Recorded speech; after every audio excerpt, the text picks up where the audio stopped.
Estranged is a Meng Shishi novel. This is an audiobook made by fans for other fans. Disclaimer: the main couple of the story is made up of two men. If you don't like it, don't listen. Thank you. Remember, subscribe and click the bell to stay updated on all the new releases. Enjoy. Chapter 20. He was tricked by his disciple for the first time. Beishu was sitting on a couch cross-legged.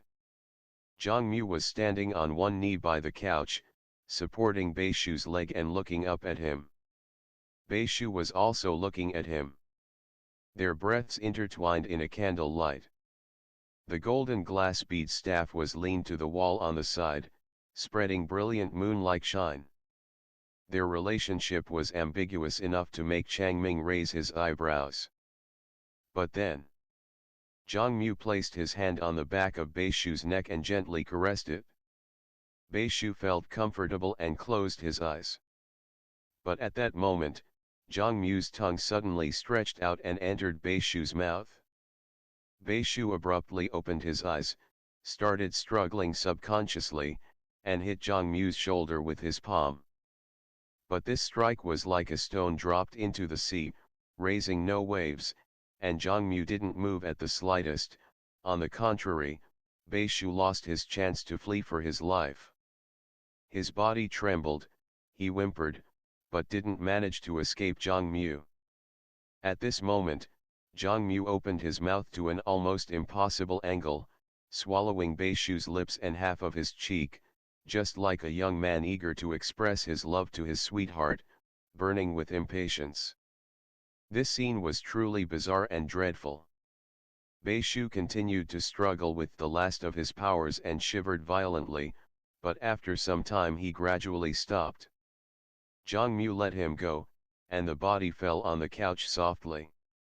He hadn't had enough and licked his lips, as if trying to catch the aftertaste of a delicious meal. As for Beishu, Changming's gaze fell on his body. Beishu did not move at all, as if he was sleeping quietly. But Changming knew that even if the body had no injuries from head to toe, if one checked carefully, they would notice that his soul had already left his body. His soul was sucked away and his spirit suppressed without hurting his body. This method of killing was exactly the same as the one that killed Lu Ziyu at the back of the mountain in the Qixian sect. Changming frowned. Was Zhongmu the one who murdered Lu Ziyu?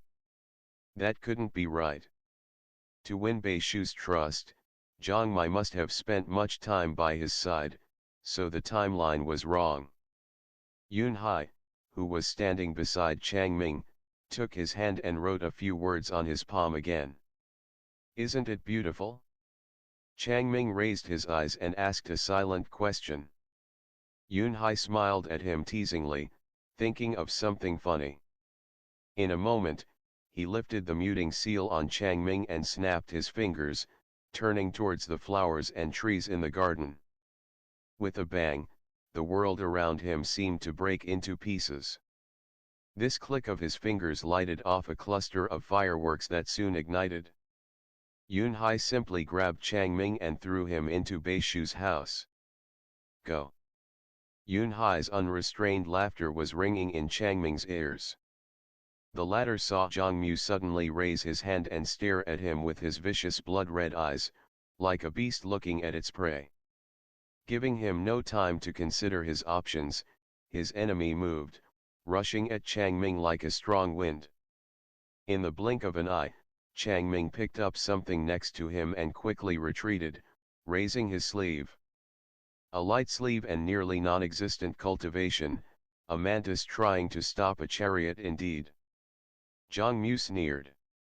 His spiritual energy was surging vigorously, carrying his fierce scorching breath and churning sparks. He could almost see the sleeve turning into ashes and Changming's face burning right away, making him howl in agony. Such a pity. At first he thought that this body was not bad, and could be taken as a new shell. Unexpectedly, Changming's sleeve fluttered suddenly, and a black butterfly appeared, flying towards Zhang.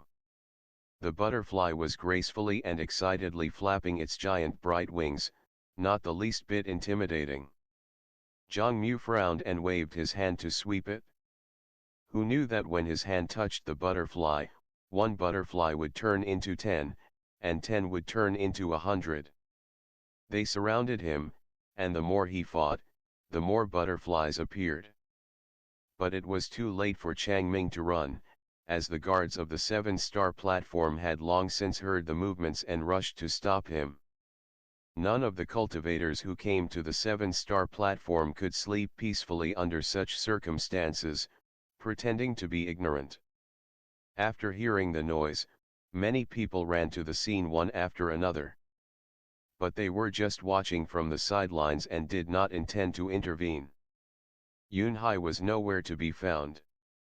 Changming was facing this strange Zhangmu with a dubious identity all on his own, and those cultivators had no intentions to become involved in matters that had no connection with them. It seemed like he was utterly surrounded by enemies, ambushed on all sides, and had little chances of survival. So many years had passed, and he was tricked by his disciple for the first time. Indeed, if you always walk at night, you are bound to meet a ghost. Zhang burst into blue flames, burning all the butterflies to ashes. He was furious and wanted to kill Changming right now, but, with so many cultivators present, it was no easy task. He needed a just and honorable accusation. This person trespassed on the 7-star platform premises and killed Lord Beishu. I will definitely make you pay for it with your life today. Everyone was shocked. Not a single one of them expected Beishu to only enjoy this life of luxury for one night, and then unexpectedly die. They looked at Changming. He didn't seem like someone who could kill a high-level master at all. But he was holding Beishu's golden glass bead staff in his hand. It seemed convincing enough. Wait. Changming swallowed the blood in his throat and decided to put aside the betrayal of his unworthy disciple for now. This person named Zhangmu appears to be Beishu's counselor, but he is actually a transformed evil spirit full of schemes. Daiyu, you shouldn't believe in his venomous slander. Zhang Mai sneered, you are calling me an evil spirit? Then I say that you are one. You entered the 7-star platform without reason or cause, killed the man to get his resources, and the golden glass bead staff in your hand speaks for itself. People, seize him. He was standing on the staircase with his hands clasped behind his back, and obviously looked down at Changming. The two of them had just fought hand to hand. Although he was confused by Changming's puppet butterflies, Zhangmu checked his limits at that moment. Since this person saw Beishu's death, Zhangmu couldn't let him live. The golden glass bead staff in Changming's hand gave off a cold feeling, clearing his mind. If he was not mistaken, this staff belonged to the Qingyun school once, but Beishu took it away when he left the sect. It was presumably a spiritual tool of a very high level. Although it wasn't as good as his Sci-Fei sword, he could still use it. Beishu's subordinates came running from all directions, 4 people taking the lead and 8 people following behind. Their cultivation levels were not high. They were nobodies on their own, and they could only rely on the 7-star platform's resources, so they could be considered as Beishu's parasitic hired thugs. But joint forces should not be underestimated, and Changming couldn't deal with many enemies alone. They didn't think highly of Changming at all. This person looked exhausted, it was obvious that he was injured at the first sight, and there was nothing great about his cultivation level. Let alone these 4 people, even one person would be enough to take him down. Everyone's eyes were on the staircase of the main 7-star platform's building, glued to the young man with the golden glass bead staff, whose death was imminent. The 4 people attacked him together, but he was standing still, showing no resistance. Those cultivators around them who came to enjoy watching the bustling scene were eager to know who had actually killed Beishu. The leader wanted to distinguish himself and rushed forward in front of the others. He threw a long sword towards Changming's neck from behind. If everything went according to his plan, the sword would have sliced his neck, and the blood would have splattered over the whole place. But it didn't go as planned. Changming, who was within reach, had suddenly disappeared. That person opened his eyes wide and even forgot to withdraw his long sword, letting it fly away. He thought there was a problem with his eyes. But everyone around him was surprised as well. A moment later, Changming reappeared in front of him. Others didn't hesitate anymore and swung their swords at Changming. He was ripped apart, and Changming's body pieces floated to the ground. But these people clearly saw that this cut into pieces man was actually made of paper. Lady Su, I am afraid that if I die, your trip here will be in vain, and you will never find the thing you are looking for. The crowd raised their heads, following the voice, and saw Changming standing on a rooftop and shouting loudly. Su Jingxian, who had mingled in the crowd, was singled out, and her feelings became complicated for a moment. She really wanted to see how Changming would handle this situation.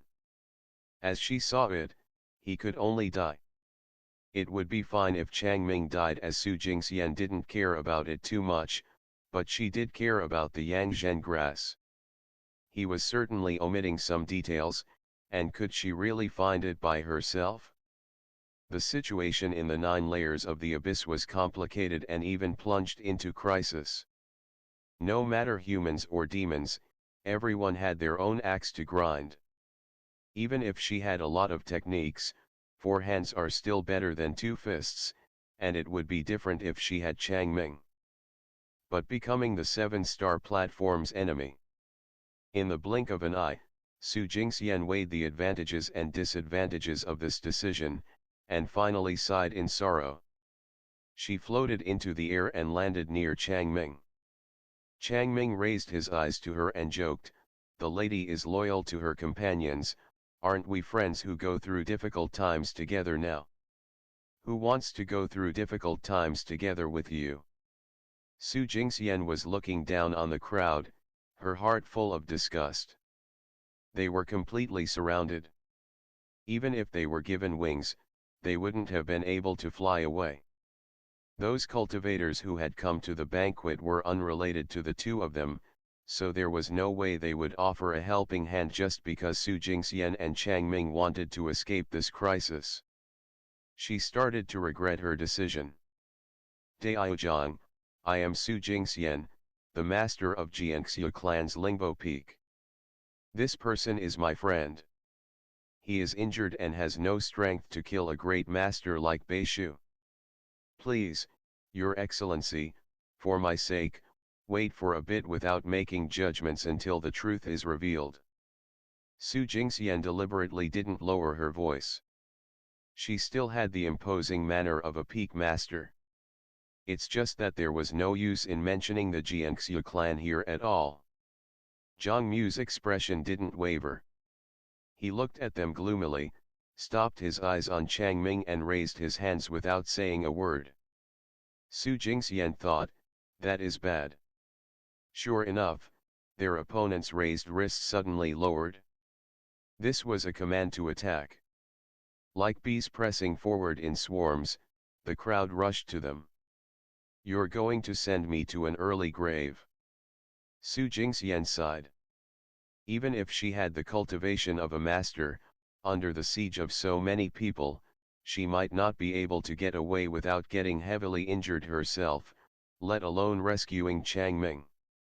And getting wounded in a place like this was like becoming a helpless fat sheep that could lose its life any second.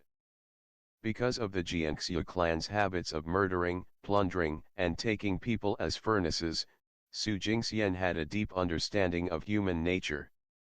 "I'll take care of Zhang Mu, you deal with the others." Changming moved suddenly. But instead of standing in front of her to help her deal with the cultivators around them, he passed those people and got close to Zhang Mu. What was it if not following the path to his own doom?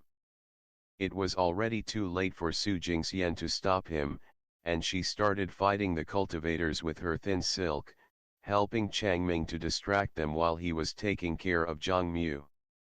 But she never thought that Chang Ming would be able to kill Zhang Mu. Frankly speaking, the art of control was just an unorthodox trick. It could only be used for ambushes, when your enemy was off guard. But if you faced a great master with a deep foundation and skills, this art must be supported with your own spiritual powers. But Chang Ming had no spiritual powers, and his body was weak, he couldn't maintain the art of control for a long time. Zhang Mu's long spear started to rotate, and its tip caught on raging red fire. The seething flames rushed at Chang Ming. Illusions of the art of control were completely useless against him. If Chang Ming used this trick now to deceive him, it would be just showing off one's proficiency with the axe before Lu Ban. The tip of the burning spear almost reached Chang Ming's forehead. But his blood didn't splatter as expected, and Chang Ming didn't disappear, still standing there quietly and looking at Zhang Mu with a smile. Zhang Mu immediately noticed that something went wrong. He turned around. His long spear cut through the air with great vigor, bursting and cracking, and the whole sky was full of flames. Three Chang Mings were standing not far. They raised their hands in different manners and attacked him in various ways, stopping Zhang Mu's assault and reversing his flames. Zhang Mu was forced to leap to the side. Which one was the real Chang Ming? Zhang Mu's opponent obviously had a low cultivation level, how could his skills be so unfathomable now? Right, the golden glass bead staff. This thought dawned on Zhang Mu. Beishu's golden glass bead staff, also known as the golden bead staff of the three powers, once was a treasured spiritual tool of the Qingyun school. Later, Beishu stole it from there. The reason why he managed to arrive at 7-star rivers so fast and defeated so many enemies was partly because of this weapon's assistance. But, after all, it was a Buddhist treasure. A common person couldn't just take it wherever they wanted and use it at will. And this person was not only handling it with ease, he could even perform such complicated tricks. Zhang Mu narrowed his eyes. The three powers, heaven, earth, and man. 3 pearls merged into one pearl split into 3.